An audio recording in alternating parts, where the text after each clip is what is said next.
Please watch the video until the end. Chapter 1. The First Cafe. She remembered the exact paper cup he had in his hand the afternoon they met.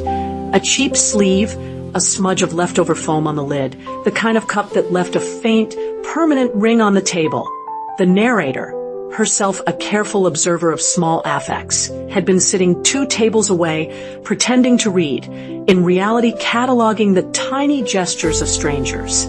He walked in with the worried gait of someone who had rehearsed entrances and decided none of them felt safe. His coat was too thin for the wind that day, and his laugh, when it came, landed like an admission. She watched him approach the barista, ask for a coffee with the precise indifference of a practiced amateur, and then look up and see her. The way some people look at old friends, some at problems they might try to solve. She saw the exchange. An awkward compliment about her hat, her rapid reply that made the compliment feel salvaged. An hour later, he was folding a paper map on the table between them, as if folding space into the shape of a conversation. Her voice, soft, candid, a little defensive, revealed a life arranged around small eccentricities. His reaction was a mixture of curiosity and self-deprecating laughter.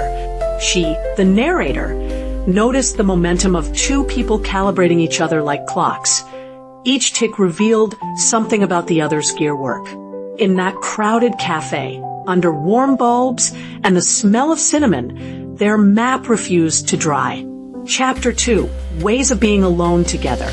They did things that lovers do, and others that flirted with being peculiar, watching foreign films with subtitles that neither of them understood fully, arguing at length about trivial ethics, trading records like secret letters. He loved the city by trying to catalog its disappointments. She loved it by inventing rituals for the mild afternoons. The narrator observed how their differences created a private geometry, angles that fit even if the lines never aligned. He was implicated in his own neuroses. He counted on anxious jokes to soften awkward truths. And sometimes the jokes were all that stood between him and a dissolving moment. She responded with blunt affection, an honesty that could be both thermometer and scalpel. They learned, in the small experiments of ordinary days, what patience looked like. When he worried about how his past failures shadowed possible futures, she would rearrange a playlist and put on a song that insisted there was still room for reinvention. The narrator saw that their romance was not the kind that strode grandly into the world. It hid in the margin notes of everyday life.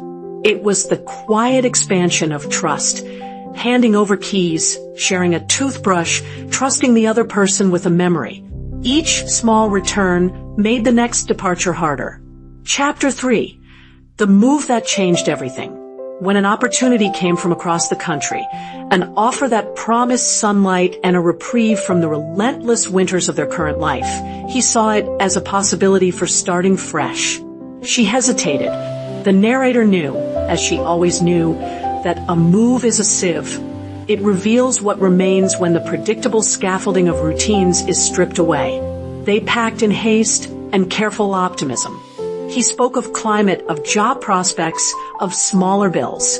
She thought about gardens and whether she could finally learn to grow tomatoes that would not betray her.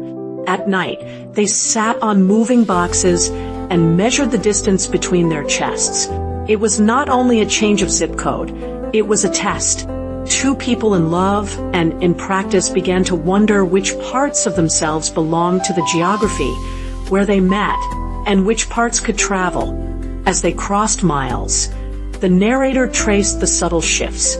His laughter becoming sharper, his questions less rhetorical, her patience blooming into quiet resentments that had, until then, been kept as curiosities. New cities reshaped the edges of people. They did not yet understand how the absence of familiar streets would reveal the length of some silences. Chapter 4. The accumulation of small distances. There were no dramatic betrayals. Instead, there were accumulations, missed calls that revealed misaligned priorities, evenings spent separately even when in the same apartment, dreams described at breakfast that the other received as anecdotes rather than blueprints. The narrator watched how intimacy sometimes turns to inventory, how one counts grievances like different currencies.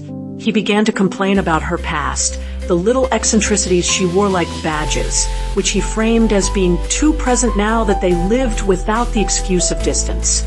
She, who had always championed candidness, now felt exposed.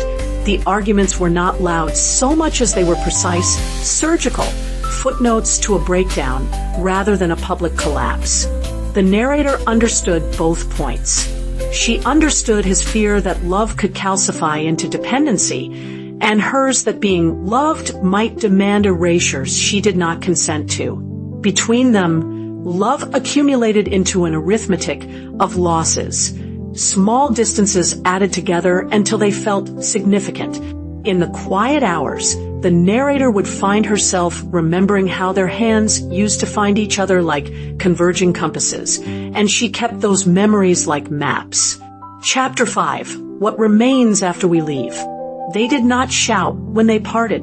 The narrator described it as procedural, an elegant unwinding that surprised those who expected melodrama. Words were chosen with the care of people dismantling a shared life, precise, measured, and aching. He left with a single suitcase and a stack of notes he had written to himself, titled with dates he thought might matter. She kept the plant he had failed to keep alive and the winter coat he had always borrowed. In the months that followed, both curated their grief differently. He dove into work and late-night stand-up in clubs that accepted his irony as currency. She went to the places they had visited together and learned how to be alone in them without feeling lessened. The narrator watched them orbit one another in the city, the occasional passing on the same street, the brief text that read like a test for whether old wounds still stung. It is easy, the narrator thought, to mythologize breakups as failures. But what if endings are proof that two lives once intersected with enough force to bend trajectories? She believed that love, even when it slackened, left behind a scaffolding on which future selves might build. Chapter 6. The quiet continuation. Years later, the narrator would sit in the same cafe, a little older, pages of a notebook filled with the same delicate observations. Sometimes she would see him in reflections, the familiar furrow of thought, the same half-laugh that once disarmed her skepticism. She liked to think they had both learned essential things: how to make peace with the small contradictions that make a person human, how to forgive the ways friendship and appetite change shape. She narrated their story not as a cautionary tale, but as a hymn to complexity. Love, she believed, is not a single trajectory but a collage of gestures, compromises accepted and refused, acts of tenderness, misaligned jokes that somehow still land. The narrator held affection for both, not as a neutral judge, but as someone who understood how human beings hold one another, sometimes tenderly, sometimes tightly, sometimes not at all. In the end, she wrote, "The city keeps its stories. Streets remember footsteps.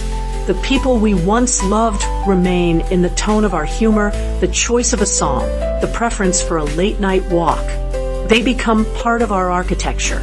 The narrator closed the file on their chapter with gratitude for the laughter that taught resilience, for the fights that taught limits, for the departure that taught how to re-enter oneself. She still believed that love's truest gift is the way it enlarges what we can bear. Please subscribe to the channel, activate notifications, give the video a like, leave a comment, and share the video.